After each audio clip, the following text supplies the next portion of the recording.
चलिए, जय Hind all of you. चलो बैठिए, जल्दी जल्दी जल्दी जल्दी अपने सीट पर बैठ जाइए। ठंडा बढ़ गया है ना जी। ठंडा ग्रोथ रेट में है। ऐसे भी ठंडा का टाइम आ गया है कि नहीं? ठंडा के साथ साथ शादियों के समय आ गया है। का मोहन आ गया कि नहीं? ठंडा के साथ साथ शादियों का समय। जिसका जिसका गर्लफ्रेंड है बचा के रखना का, क्योंकि बहुत सारे बेचारा का सब इधर उधर हो जाएगा, इसको उसका ही उसका उसका ही बेरोजगार रह जाएगा ऐसे ही। हाँ, नौकरी वाला जिसको जिसको ऐसे संजोग ले था, हियाँ ले जाएंगे हुआ ले जाएंगे, सब बेचारा कर सपना सपने रह जाएगा, दूसरा मुहर लगाते रहेगा, सरकारी मुहर लग जाएगा का मोहन। तो इस शादियों का सीजन चल रहा है, सब संभाल के रहना, कोई डिप्रेस वगैरह ना होना। क्योंकि वो गाना सुना है ना, किस्मतिया में लिखा रहा तू ही न हो तू जान, है ना, आशीष यादव का गाना। इसलिए किस्मत के भरोसे इस मन छोड़ दीजिए, कोई डिप्रेशन उप्रेशन में नहीं जाएगा। चलिए, आप लोगों को कहाँ तक पढ़ा दिए थे? बातें चीतें तो होती रहेगा। कहाँ तक पढ़ा दिए थे जी? काला सुख पढ़ा दिए थे। चलिए, मतलब शिशुनाग वंश खत्म कर दिए थे।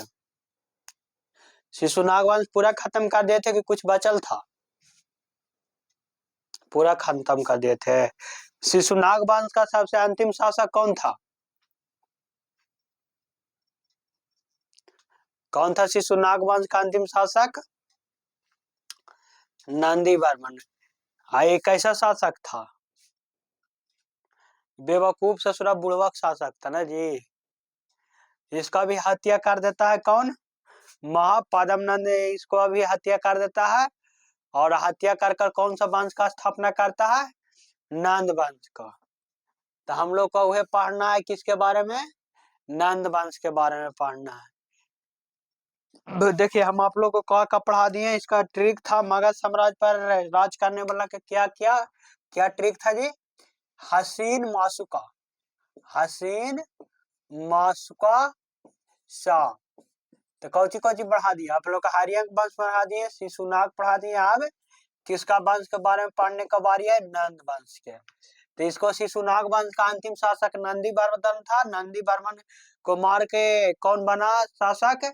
महापद्मनंद। पहले तो जाने कि नंदी वर्मन को कौन मारा था? महापद्मनंद मारा था। और इसको मारकर कौन सा वंश का स्थापना किया? नंद वंश के बारे में।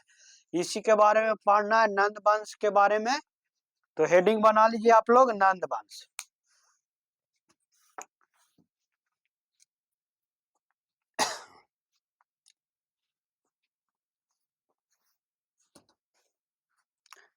हेडिंग बना लीजिए आप लोग, क्या? नंद लाला, नंद वंश। हम लोग को आज पढ़ना क्या है? नंद वंश के बारे में पढ़ना है। नंद वंश में सबसे पहला राजा था कौन था? महापद्मनंद था।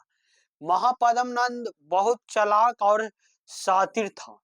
ये नंदी वर्मन को मारकर उसका मतलब राज को हड़प लिया था, यानी कि मगध साम्राज्य का को अपने अधीन कर लिया था। किसको? नंदी वर्मन को मारकर, और अपने एक वंश का निर्माण किया, जिसे हम लोग क्या, कौन सा वंश के नाम से जानते हैं? नंदी नंद वंश के नाम से जानते हैं। नंद वंश कब से कब तक चला? नंद वंश कब से कब चला? 343 से 344 से 323 तक चला। कब से कब चला? 344 से 323 बीसी तक चला। तो याद रखने वाला बात है कि नंद वंश का शुरुआत का कब से कब हुआ? 344 से 323 बीसी तक, यानी कि ईसा पूर्व चला। इसका पहला जो संस्थापक था, संस्थापक कौन था? नंदी वर्मन, सॉरी, कौन था? महापद्मनंद, महापद्मनंद। इसका नंद वंश का संस्थापक कौन था? महापद्म नंद। बहुत मतलब शातिर राजा था ये। जब ये कौन सा जाति से बिलोंग करता था? महापद्म नंद था। महापद्म नंद था जो कौन सा जाति से बिलोंग करता था? नाई जाति से बिलोंग करता था। कौन सा जाति से बिलोंग करता था? नाई जाति से।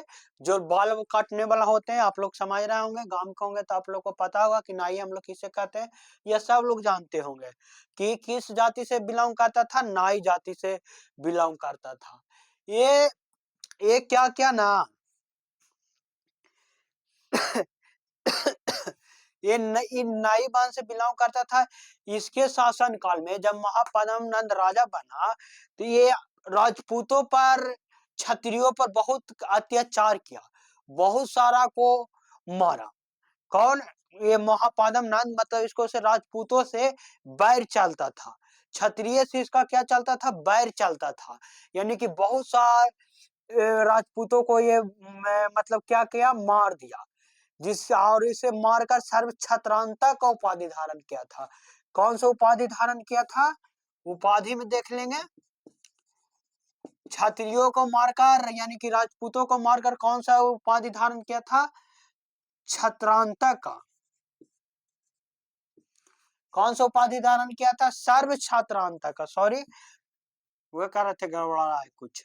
सर्व छत्रांता का उपाधि धारण किया। सर्व छत्रांता का उपाधि धारण किया राजपूतों को मारकर। ये याद रखिएगा कि राजपूतों का, यानी कि क्षत्रियों को मारने वाला को कि कौन सा मत महापद्म नंद था। उसके मारने के बाद कौन सा उपाधि धारण किया? सर्व छत्रांता को उपाधि धारण किया। कौन उपाधि धारण किया? महापद्म नंद। इसे द्वितीय द्वितीय क्या कहा जाता है? द्वितीय परशुराम भी कहा जाता है। इसे क्या कहा जाता है? द्वितीय परशुराम भी कहा जाता है। तो द्वितीय परशुराम के नाम से कौन जाना जाता है? महापद्म नंद। इसे द्वितीय परशुराम क्यों कहा जाता है? क्योंकि परशुराम, भगवान परशुराम थे, वो भी 21 बार क्षत्रिय से धारा को हीन कर दिए थे। यानी कि 21 बार पूरे धरती पर से क्षत्रियों को विनाश कर दिए थे। आप लोग इनका कहानी मतलब सुने होंगे कि कामधेनु गाय था, जिसके चलते ये युद्ध हुआ था। उनकी माता का वो राजा था जो वध कर दिया था, जिसके वजह से भगवान परशुराम पूरा क्रोधित हो गए थे और 21 बार धारा को क्षत्रिय से 21 बार धारा से हीन कर दिया था। यानी कि कर दिए थे, कोई क्षत्रिय नहीं रहता था, राजा नहीं था, सबको मार के कौन? भगवान परशुराम खत्म कर दिए थे। ये भी सेम काम किया। कौन किया? महापद्म नंद भी सेम काम किया और उसका उपाधि धारण किया सर्व छत्रांता का। तो द्वितीय परशुराम के नाम से किसे जाना जाता है? चलो आंसर करो जल्दी जल्दी, यहाँ से क्वेश्चन पूछ सकता है। द्वितीय परशुराम के नाम से किसे जाना जाता है? नंद वंश में द्वितीय परशुराम के नाम से किसे जाना जाता है? एकदम याद होना चाहिए, घर पर रिवीजन करने के लिए नहीं रहना चाहिए कि घर पर पढ़ेंगे। घर पर तुम लोग कितना पढ़ता है हमको सब पता है। द्वितीय परशुराम के नाम से किसे जाना जाता है? महापद्म नंद को। चलो, सर्व छत्रांतक उपाधि कौन धारण किए थे? सर्व छत्रांतक उपाधि कौन धारण किए थे? कौन? महापद्म नंद। महापद्म नंद कौन सा जाति से बिलोंग करता था? आंसर करते रहो। महापद्म नंद कौन सा जाति से बिलोंग करता था? चलो, नाई जाति से। अब आगे देखेंगे, आगे क्या था कि ये तो सबसे लड़ाई उड़ाई करके छत्रांता की उपाधि धारण कर दिया। इसके बाद ये क्या किया? कलिंग पर आक्रमण कर दिया। क्या कर दिया? कलिंग पर आक्रमण कर दिया। और कलिंग युद्ध आप लोग आगे पढ़िएगा। आधा से ज्यादा कलिंग को अपने अधीन कर लिया। कौन अधीन कर लिया? महापद्म नंद। यानी कि ये क्या किया? कलिंग पर आक्रमण कर दिया। याद रखिएगा, आगे हम लोग देखेंगे क्या। कलिंग पर आक्रमण कर दिया। कौन कर दिया? महापद्म नंद।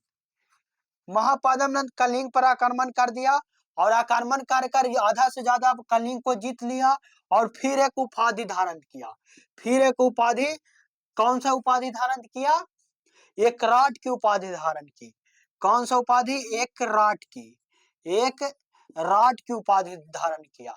कलिंग पर क्या हुआ? आधा से ज्यादा, पूरा नहीं कह सकते हैं लेकिन आधा से ज्यादा कलिंग पर विजय प्राप्त कर लिया और उसके बाद कौन सा उपाधि धारण किया? एकराट की उपाधि धारण किया और मगध साम्राज्य में मिला लिया। तो एकराट की उपाधि अगर पूछे कि निम्नलिखित में कौन सा शासक एकराट की उपाधि धारण की, तो कौन सा किया? महापद्म नंद, जो नंद वंश के शासक था। यहाँ से एक क्वेश्चन आप बनता है, याद रखिएगा, यहाँ कंफ्यूजन क्वेश्चन बनाता है, एग्जाम में क्वेश्चन घुमाता है। क्या घुमाता है कि कलिंग पर आक्रमण करने वाला राजा कौन सा था? तो कलिंग पर आक्रमण दो किया। कौन? एक किया महापद्म नंद और दूसरा सम्राट अशोक है। आगे हम आप लोग को पढ़ाएंगे सम्राट अशोक के बारे में, तो बताएंगे कि कलिंग पर, उड़ीसा में है, कलिंग कहाँ है? उड़ीसा में, वो भी आक्रमण करके पूरा तहस नहस कर दिए। लेकिन महापद्म नंद थोड़ा सा ही भाग जीत पाए, आधा से ज्यादा जीत पाए। तो यहाँ क्वेश्चन कैसे घुमाता है कि सर्वप्रथम कलिंग पर आक्रमण करने वाला शासक कौन था? क्वेश्चन यहाँ क्या घुमाएगा? सर्वप्रथम कलिंग पर आक्रमण करने वाला मगध साम्राज्य का शासक कौन था? तो कौन था? महापद्म नंद। अगर पूछे कि द्वितीय बार कौन था, तो सम्राट अशोक है। तो यहाँ प्रथम लगाएला रहेगा, यानी कि शुरुआत पहला लगा दे, प्रथम लगा दे, ससुरा कुछो लगा दे। तो याद रखना सर्वप्रथम पहले कौन है कलिंग पर आक्रमण किया था? महापद्म नंद। चलिए, तो इतना तक याद हो गया कि नंद वंश के संस्थापक कौन थे? महापद्म नंद थे। रिवीजन कर लीजिएगा, नंद वंश के संस्थापक महापद्म नंद थे। महापद्म नंद किस जाति से बिलोंग करते थे? नाइस जाति से बिलोंग करते थे। इन्होंने क्षत्रियों को से बहुत लड़ाई किया, बहुत क्षत्रियों को मारा और लड़ाई उड़ाई कैला के बाद, उसे मारने के बाद सर्व क्षत्रांता की उपाधि धारण किया। उसके बाद क्या किया? इन्हें द्वितीय अशोक, द्वितीय परशुराम के नाम से भी जाना जाता है। महापद्म नंद को द्वितीय परशुराम के नाम से भी जाना जाता है। क्यों जाना जाता है? क्योंकि भी एक क्षत्रिय से बहुत ज्यादा लड़ाई युद्ध किया था, इसके वजह से। इसके बाद ये क्या किया? कलिंग पर आक्रमण किया, आधा से ज्यादा कलिंग को अपने अधीन कर लिया, यानी कि मगध साम्राज्य में मिला लिया। और क्या किया? उसके बाद एकराट की उपाधि धारण की। कौन? महापद्म नंद, द्वितीय शासक। अब हम पढ़ेंगे द्वितीय शासक। चलिए, महापद्म नंद में कोई दिक्कत है जी? चलो देखो जल्दी जल्दी, महापद्म नंद में कोई दिक्कत है तो फिर से याद करो। नंद वंश के संस्थापक कौन था? चलो महापद्म नंद किस जाति से बिलोंग करता है? चलो, महापद्म नंद सर्व क्षत्रांता की उपाधि क्यों धारण किया था? चलो, क्षत्रियों के युद्ध में हराने के कारण या मारने के कारण। चलो, द्वितीय परशुराम के नाम से किसे जाना जाता है? द्वितीय परशुराम के नाम से किन्हें जाना जाता है? चलो ये भी ठीक है, महापद्म नंद का। कलिंग का सर्वप्रथम मगध साम्राज्य में कौन सा शासक आक्रमण किया था? कलिंग पर मगध साम्राज्य का कौन सा शासक पहले आक्रमण किया था? कौन सा शासक किया था? महापद्म नंद। कलिंग पर आक्रमण करने के बाद कौन सा उपाधि महापद्म नंद धारण किया था? कौन सा उपाधि धारण किया था? तो एकराट की उपाधि धारण किया था। इसका पुत्र का नाम था कौन? क्या नाम था? घानानंद। धानानंद नाम था। क्या था? इसका पुत्र का नाम है धानानंद था। तो मिटा दे महापद्म के नंद के बारे में, आप लोग को कोई डाउट नहीं होगा, और डाउट होगा तो कल पूछेंगे, तो ठोकेंगे तो क्लियर हो जाएगा। का मोहनलाल, कल पूछेंगे उसके बाद ठोकेंगे, उसके बाद सब क्लियर हो जाएगा, अगर इतना में भी डाउट रह जाता है तो। अगला हम लोग पढ़ेंगे धनानंद के बारे में। ससुरा उल्टा पुल्टा कैसे घुसिया जी। और गाय के सिंह बैल में चल गया, बैल के सिंह गाय में चल गया। आप लोग ऐसा काम किए हैं कि नहीं कभी जीवन में?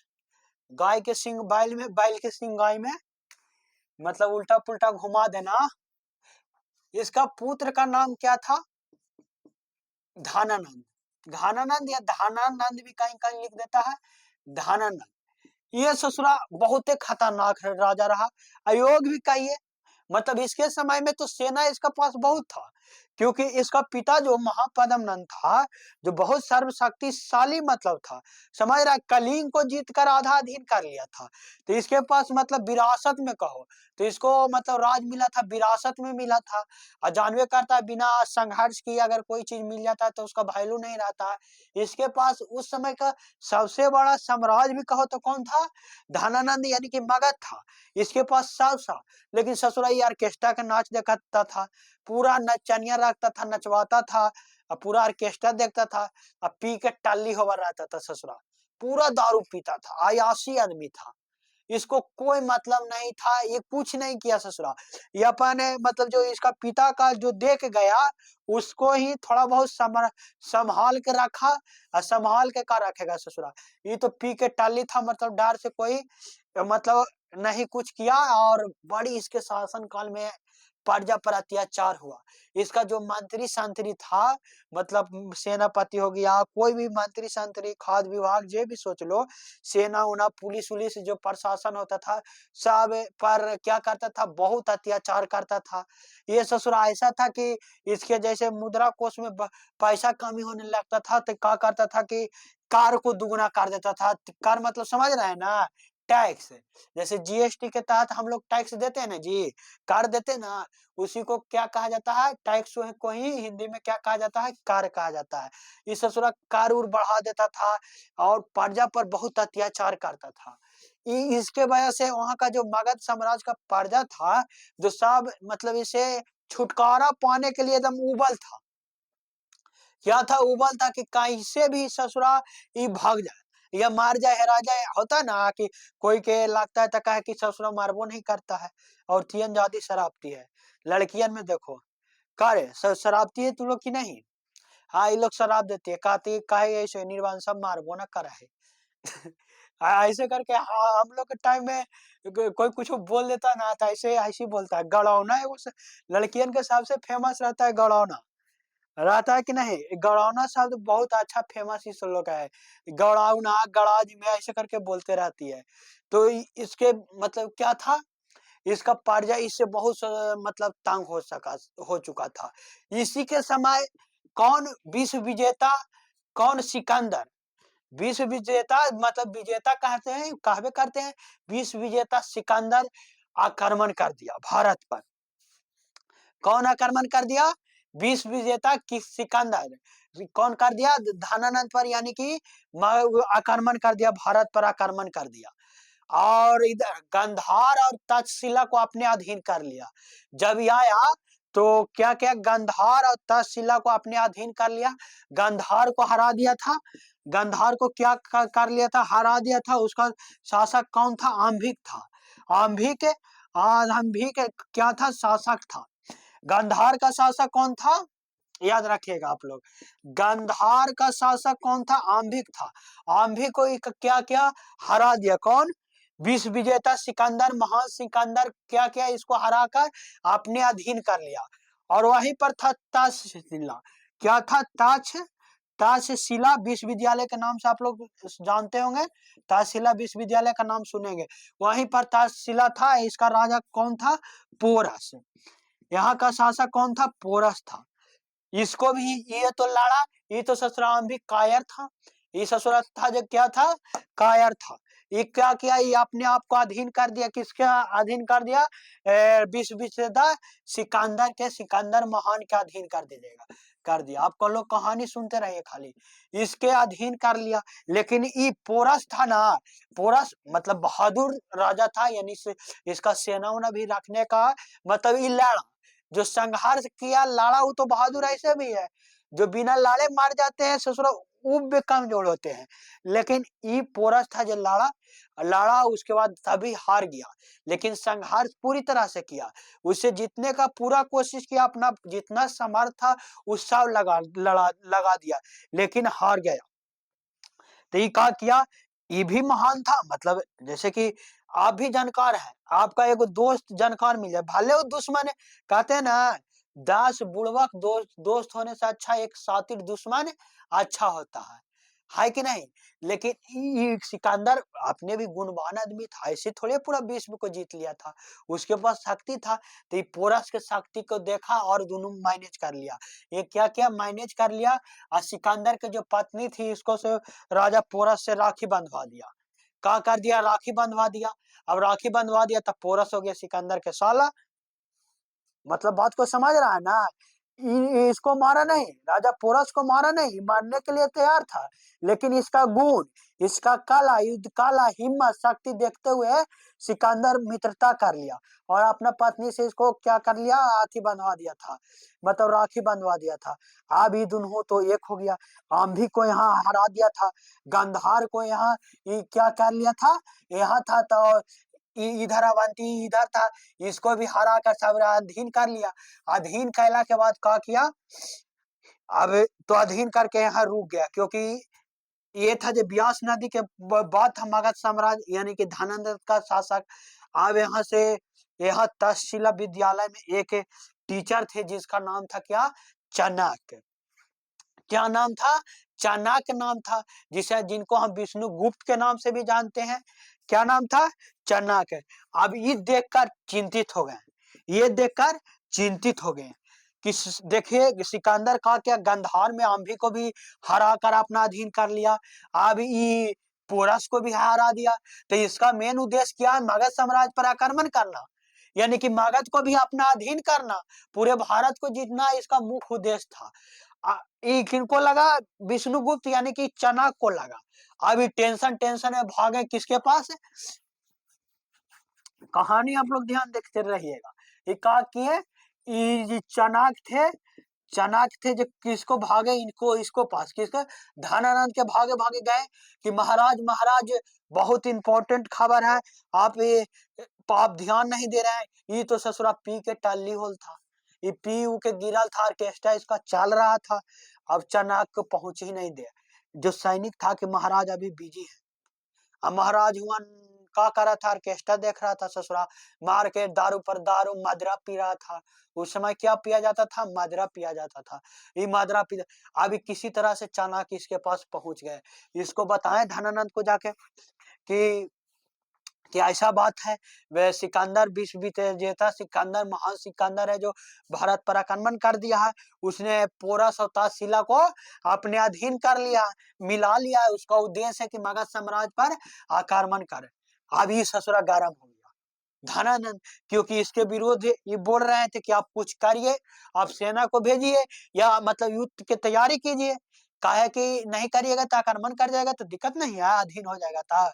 अभी कुछ नहीं सुना, और उसी समय बकवास करते करते मतलब ये ज्ञान दे रहे थे। ये कहे कौन टीचर है जो हमको समझा रहा है? पूरा जगाए, एक थप्पड़ धनानंद चाणक्य को जड़ दिया। मतलब ये गुरु थे, चाणक्य जान ही रहे हैं आप लोग, ये गुरु थे। अब इसको धनानंद एक थप्पड़ जड़ दिया वहीं पर। अब चाणक्य को पूरा इंसल्टी हो गया, बेइज्जती हो गया, मतलब हुआ ना जी, गुरु गुरु होता है।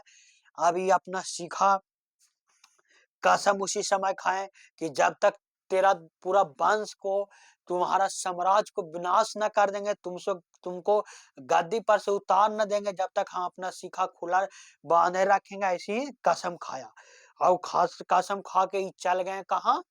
अपने भी कहाँ? गुरुकुल में, तक्षशिला विश्वविद्यालय में चल गए। कहाँ चल गए? तक्षशिला विश्वविद्यालय में चल गए। अब तक्ष विश्वविद्यालय में इनको टेंशन हो गया कि अब सिकंदर को रोके तो रोके कैसे? तो ये क्या कर रही है? हल्ला मचा दिए, मतलब माहौल बना दिया। समझ रहा है माहौल बनाना? इलेक्शन में माहौल बनता है, ये माहौल बना दिए। और अपना नीति से, चाणक्य नीति आप लोग जान में करते हैं, अपना नीति से, अपना कूटनीति से, अपना बुद्धि से ये सिकंदर के सेना में फूट डालने के लिए क्या कर दिए? 20 मील बांध दिए। मतलब किसी तरह से, जैसे कि गुरु थे तो चेला तो सागरो है जी, है कि नहीं? तो ये कैसे तरह किसी तरह से सिकंदर के सेना में मतलब कुछ 20 मिला दिए, जिससे सब बीमार होने लगा। और फैला दिए कि अगर ब्यास, उस समय ब्यास नदी में बहुत ज्यादा बहाव था, कि ब्यास नदी का अगर आप पार कर लेते हैं तो आप लोग मर जाइएगा, मतलब तबीयत खराब हो जाएगा, लंगड़ा लूल्हा हो जाएगा। क्यों? क्योंकि भारत देवी देवताओं का भूमि है, क्या भारत देवी देवताओं को भूमि है? सही में हमारे यहाँ राम भगवान कृष्ण भगवान जन्म लिए हैं। तो ये बात पूरा उनको सैनिक में फैल गया और इनका सैनिक में विद्रोह हो गया। विद्रोह होने का एक कारण और था कि जो सिकंदर था ना, बहुत दिने से मतलब युद्ध लड़ते आ रहा था। तो इसका सेनापति था, जो सब मतलब सेना था, सेना नायक था, और नॉर्मल जो सैनिक था, सब थक चुका था। अब विद्रोह हो गया, अब तो कोई लड़ने वाला रहा नहीं। तो ये क्या किया, यहाँ से फिर लौट गया। तब चाणक्य को पता चला, उनको लगा कि जब हम अपना